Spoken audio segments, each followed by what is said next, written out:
Quem nunca quis comprar um medicamento genérico para economizar uns trocados, mas ficou na dúvida se ele seria tão bom quanto o medicamento de referência, né? Meu nome é Kael, eu sou estudante de medicina e hoje eu vou explicar para vocês a diferença entre três categorias de medicamentos: os medicamentos de referência, ou de marca, se você preferir assim, os similares e os famosos genéricos. Para começar te explicando a diferença entre essas três categorias de remédios, primeiro é importante a gente entender como um remédio chega na prateleira da farmácia. Imagina que um laboratório decidiu que quer lançar um novo medicamento para pressão alta, por exemplo. Para isso, esse novo medicamento terá que passar por uma série de etapas. A primeira delas é o que chamamos de pesquisa experimental, ou fase pré-clínica. Nela, o medicamento é testado em células in vitro ou em animais. Se o medicamento for bem nessa etapa, ou seja, mostrar uma boa eficácia e boa segurança contra efeitos colaterais, ele passa para a próxima etapa, que é a pesquisa clínica propriamente dita. Nessa fase, o objetivo principal é testar a segurança e a eficácia desse medicamento em seres humanos. Essa etapa geralmente é subdividida em 4 fases. Na primeira, o medicamento é testado em um pequeno número de pessoas, geralmente entre 20 a 100 pessoas. Conforme o medicamento vai mostrando boa eficácia e baixo risco de efeitos colaterais nas fases seguintes,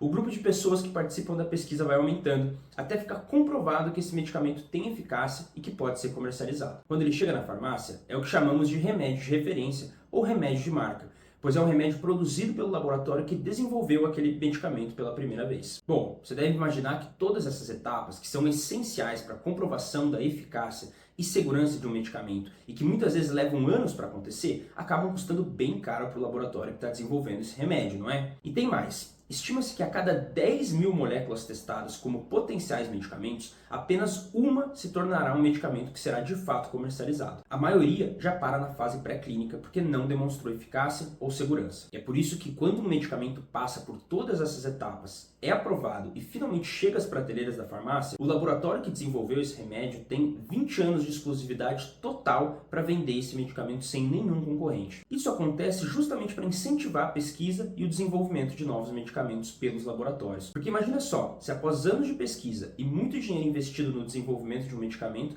qualquer outro laboratório pudesse simplesmente copiar a fórmula e vender a um preço muito mais barato, não teríamos mais desenvolvimento de novos medicamentos, pois nenhuma empresa investiria tanto dinheiro sem a certeza de que conseguiria recuperar esse investimento mais tarde. Bom, mas como eu disse, essa exclusividade não dura para sempre. Geralmente, a empresa tem em média 20 anos de exclusividade comercial. Após esse período, qualquer laboratório que queira pode produzir o mesmo medicamento e vendê-lo, com a embalagem identificada com aquele conhecido G de genérico bem grande. Mas para isso, o medicamento tem que comprovadamente ser completamente idêntico ao medicamento de referência. Isso inclui dose, forma de administração, velocidade de absorção no organismo e todos os demais aspectos do medicamento. Ou seja, se o remédio de referência tem 20 mg do princípio ativo em forma de comprimido e é absorvido em 20 minutos pelo intestino, o genérico tem que obrigatoriamente possuir essas mesmas características. Para resumir, você pode sim, sem medo nenhum, substituir um medicamento que seu médico te prescreveu pelo genérico da farmácia, porque eles terão exatamente o mesmo efeito. Inclusive, só para você ter uma noção,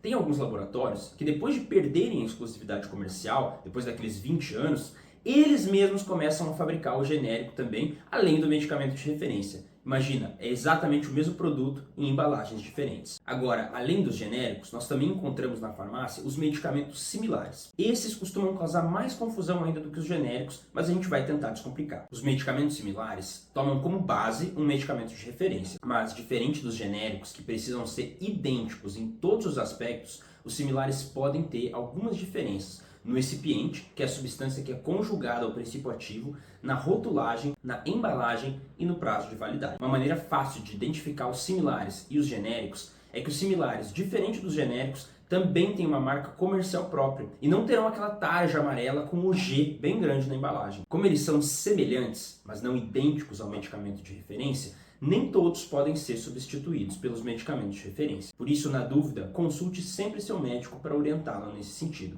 Bom, se esse vídeo te ajudou a entender melhor a diferença entre os tipos de remédio, eu te peço apenas que deixe o seu like aqui e se inscreva no canal para não perder mais nenhum conteúdo como esse. E deixa aqui também para mim nos comentários sobre o que você achou desse vídeo, se ficou alguma dúvida e também quais assuntos você gostaria de ouvir nos próximos vídeos. Muitíssimo obrigado pela sua atenção e até o próximo vídeo.